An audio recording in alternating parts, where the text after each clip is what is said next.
WhiskyJason here, whiskey from the viewpoint of an American in Germany tasting rare and exotic whiskeys. Today I have a bottle from Germany, from Elsburn. They used to be called Glen Els, but of course SWA sued them and they just decided to change the name. It's a lot cheaper than fighting and fighting and fighting and then finally losing. So Elsburn, and this is the Wayfare. Now, Elsburn also has, you can find at least one, if not two different reviews here on my channel, another bottling called The Journey. The Journey, Wayfare, also The Journey. This is basically the big brother of The Journey. This is cask strength, 57.7%. This is batch number one. Now, 4 years ago, that's a long time actually for me, there was also a Wayfare, and they had to take it from the market because it was too successful.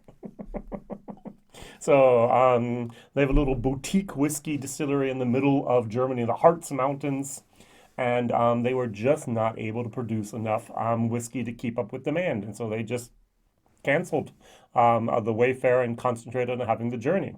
Well, now it's back. It used to be a vintage whiskey, and now it's a batch whiskey. So we do know that there was 20% angel share here.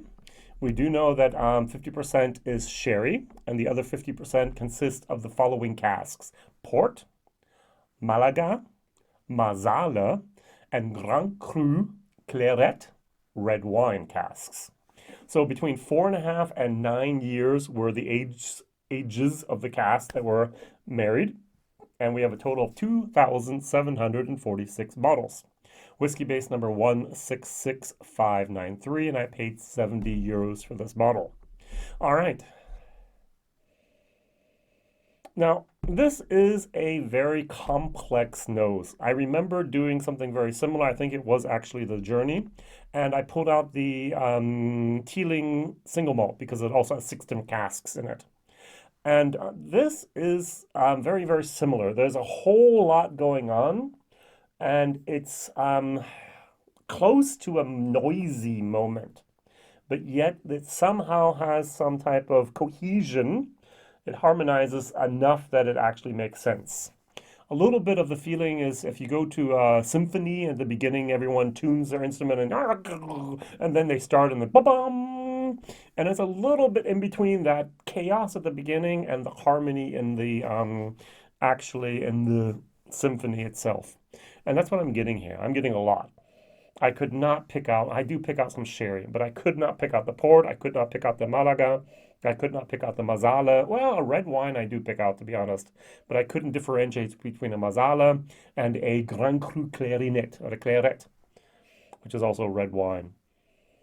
Now, I've tasted this in my German video, so I do know that the 57.7% are a little bit too strong for me, but yet I'm going to nip it and then put some water and then give you some tasting notes here. My job as a whiskey reviewer, rare and exotic, is to show you the bottles that you probably will never see. It's a great, great business concept, by the way, because no one's Googling them, so I get basically zero Google search. I do get some recommendations from YouTube, but that's the way things are. In Germany, we actually have a very vibrant German whiskey scene. Oh, I can tell you something. 1 second. I'm going to nip.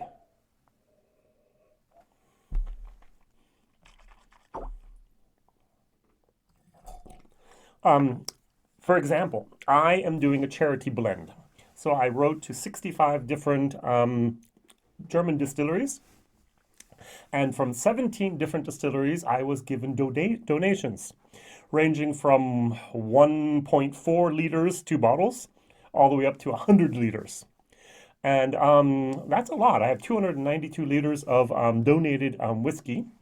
And for Christmas 2020, we're going to actually do the first WhiskyJason German blend.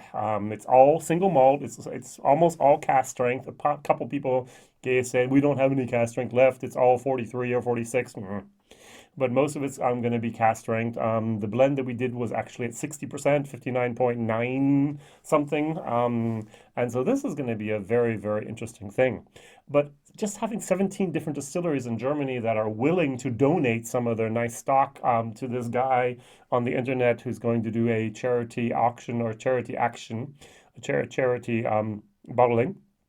All the proceeds after taxes and costs for the bottling will actually go to a charity in Germany for, it's like Last Wish. It's called Strahlemännchen.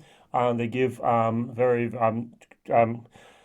children that are very, very sick with cancer, leukemia, whatever, they give them the last wish. And I think that's a great thing. I hope about 10,000 euros will be collected through this charity auction or charity action. And then in about May, I'm going to do a second bottling as well. That's also in the way. And it's going to be with peated whiskies. So the first is a very fine bourbon, basically ex-bourbon matured blend, and the second one will be a lot of with sherry, with some port, with some other red wine, and a lot of peated whiskeys here from Germany. I hope that will be a big success as well, and I hope to give also the money to the same charity after that. All right, so talking about the development of the German distillery scene here. It's very, very, very vibrant and very good. We now have our own German Whiskey Maker Association. So the SWA is the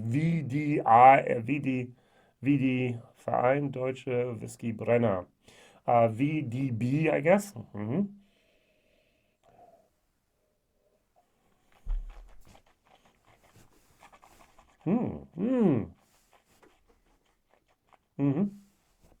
I really like this at like 48%.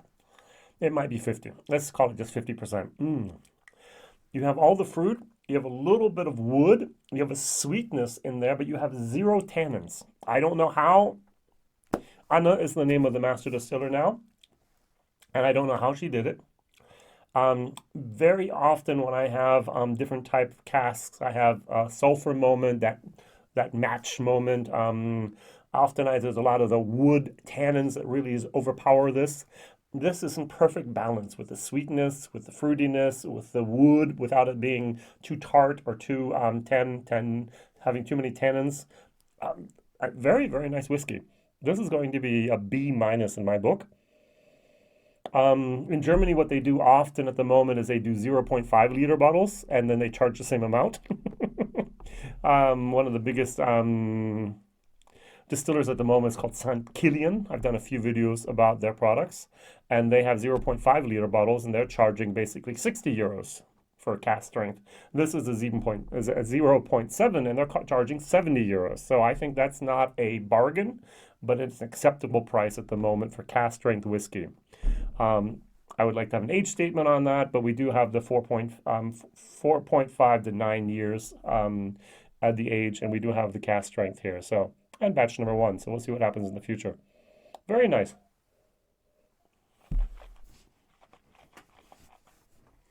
So value for money is going to be a C minus. Of course, I'd like to see 59. Of course, I'd love to see 49. Wow, that'd be like a B whiskey. I buy. Why haven't you bought it? But hey, this is a boutique type of whiskey distillery. They're not producing millions and millions of liters.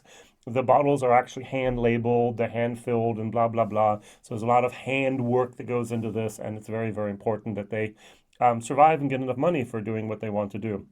Yeah, Elsburn, if you ever see anything from Elsburn, you're going to see here Elsburn, the original Herculean single malt whiskey, and the Herculean single malt whiskey, non-chilled filtered here, non-colored, handcrafted in the heart of Germany. If you ever see anything from them, buy it.